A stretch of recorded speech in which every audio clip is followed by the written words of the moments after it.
Hey guys, welcome to my video. Today we're going to take a look at the DC Direct McFarlane Toys Digital Garcia-López Joker. So this is part of the digital wave of figures. It's technically part of the DC Multiverse line. Basically, the whole idea of these figures is that these figures come with a physical and digital figure. Why? I don't know. So on the front of the box, we get the Batman symbol, the Joker, McFarlane Toys Digital, DC Direct, 22 moving parts. On the side of the box, it says McFarlane Toys Digital. And on the back of the box, it says DC Direct. And we have a photoshopped picture of one of José Garcia-López's famous artworks. This is kind of odd, because the big thing that you might notice about it is this weird green thing right there. Which, if you knew the actual original artwork, you would know that he was wearing gloves. Except McFarlane thought to have the gloves white because the newer Jokers have the white gloves. But this is a really poor way to do it. And the flower is also a different color. But other than that, this is just the original artwork. I think the purple gloves personally look better. So, let's take this Clown Prince of Crime out of the box and look at him. So, here's the figure out of the box, and here's everything that it comes with. So, first up, he comes with this right gripping hand, which is sadly a white glove and not a purple glove. The three lines on it are nice. And another right gripping hand. This one has some weird finger gestures. I don't really exactly know what to classify this hand as. And definitely his best accessory, the Joker fish. I wish that it had a little more detailing on the face, maybe some eyes, and red lipstick on the mouth. And last but certainly not least, Joker's signature cane from all of those José Garcia-López sketches. And yeah, this is straight out of those pictures. And it's got this head sculpt of Joker. What a narcissist. It's got the comic accurate ribbon that was seen on the different pictures that José Garcia-López did. And it's actually pretty well sized too. It's not warped or bent. It is perfectly straight, which is really nice to see with McFarlane accessories. So let's take a closer look at this figure. So this figure stands about 7 inches, which is the regular height for McFarlane figures. And I'm so glad that this figure came out, because for a while, I was always making the joke that McFarlane cannot release a good Joker. Because for years, he really couldn't.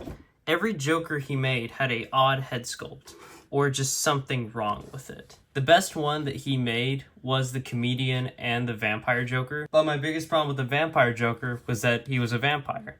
And I really wanted just a regular Joker. Before this figure came out, I was thinking about buying one of those Joker figures and then buying a 3D printed Joker head because of how much I didn't like the head sculpt.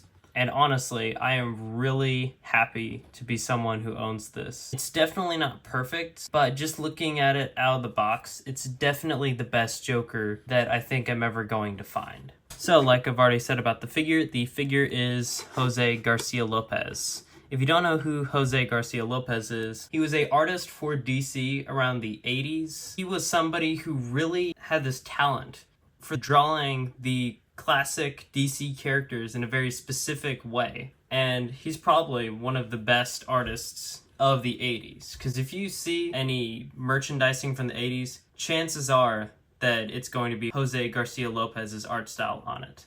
José Garcia-López's art was so well done that it was not only used for the Who's Who books that tells you about the different DC characters, it also was used for the Superpowers toy line, if you ever wanted to know who did the box art for those figures. I mean, he wasn't the only good artist. I mean, there was Dick Ordano, there was Neil Adams. I mean, there's countless names of good artists. But José Garcia-López had this way of drawing characters that I don't think I've ever seen anybody really achieve the same way he did. So, first off the bat with this figure, the purple is off. This one is more of a darker purple. This is what you would see with one of those newer Jokers. This is definitely not the color that Joker would have been in the 80s. So this is a really good Joker head sculpt. It's definitely not the perfect Joker head sculpt because I feel like the eyebrows are a little too high.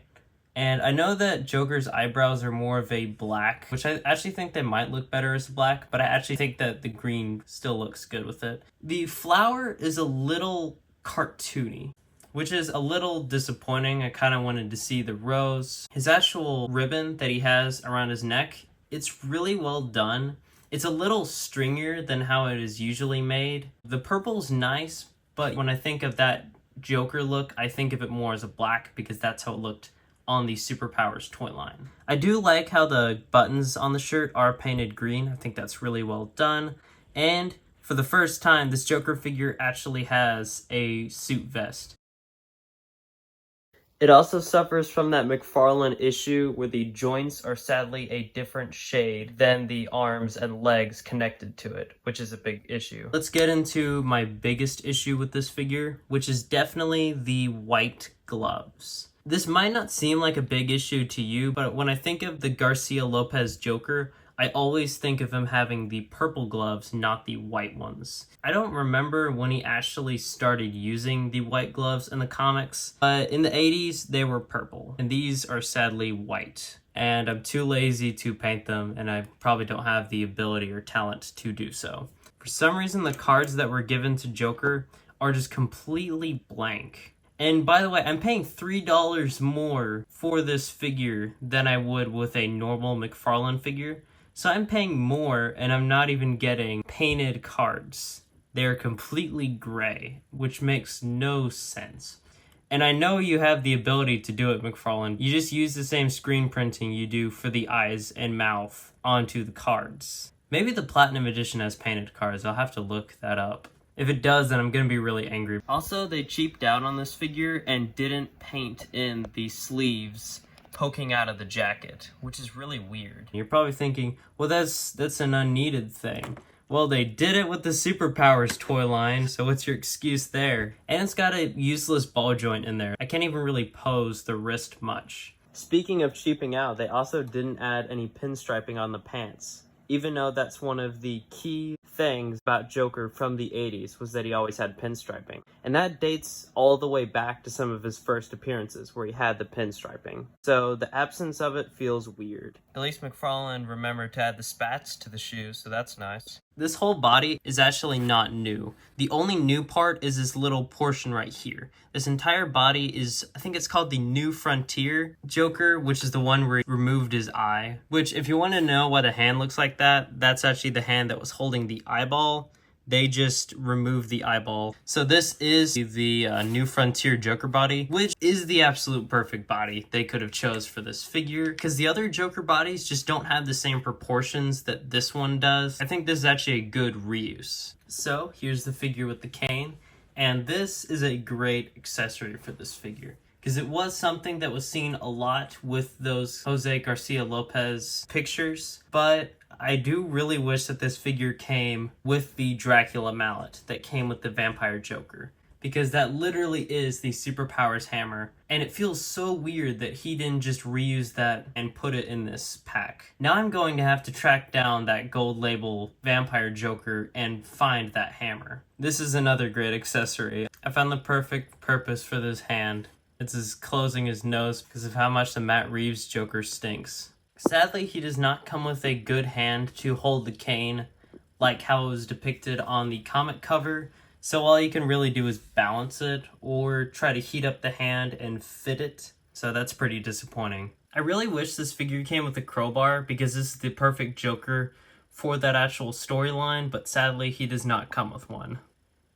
Here is the Superpowers Joker in my collection. It's not in the best condition. I would like to get one in better, but you can see what I mean about the colors. This kind of light, almost pinkish purple is the purple that he was in the comic books, and I really wish that he was that color. Even on the back of the box, they have the right colors for the Joker, yet the figure does not. But you can also see what I mean about the white gloves, how those should have also been purple, and there should have been a little green on the actual sleeve showing the dress shirt underneath. But the vest in its more orange color is the perfect shade, and so is the green. And this is the perfect head sculpt to have that Superpowers feel. And here's what the Joker looks next to the Three Jokers Plastic Man Wave Batman, which actually is a really good Batman for this Joker because it reminds me of the 1989 Batman movie. And honestly, I really like this Batman figure. It's definitely not my favorite, but I think overall it's pretty solid. I can see why it's a lot of people's definitive Batman figure. And here's Joker next to the Detective Comics 27 Batman, which this Batman wouldn't actually have met Joker when he was wearing this costume, unless you look at the animated series. Because when Joker first appeared, Batman was actually with Robin in his more 40s look, because that happened in Batman issue 1. And here's Joker next to the definitive Batman body, the Nightfall body. This is the Bullseye Batman, but just looking at the sculpt underneath, this is the perfect Batman, especially for this more classic Joker. Just to show you what I mean, here's a teaser to another upcoming Mcfarlane review, which is the Mcfarlane Batman figure from the Batman and Bane 2-pack. I'm still working on that video. I filmed the video before making this Joker video, but my opinions of that have changed after making that video, so it's being delayed right now. But just to show you, this is what I mean. This is awesome. This is the perfect Batman for this Joker. It is more of a damaged and beat up Batman. If you remove all of that damage, you have the perfect superpowers Batman. And these are just great complementers to each other. And here's the Bane figure from that 2-pack. Also, that's what this background is actually from. And I'm going to use this from now on when I'm reviewing Batman/Batman villain figures in my collection. Which puts it in a perfect segue, showing Joker next to the animated series colored Mr. Freeze.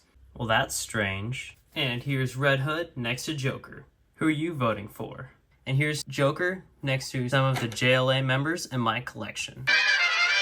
So my overall thoughts on the figure, I think this is definitely not a flawless figure. The flower should be a little bit higher and it's the wrong flower. The color is not the right color for that period.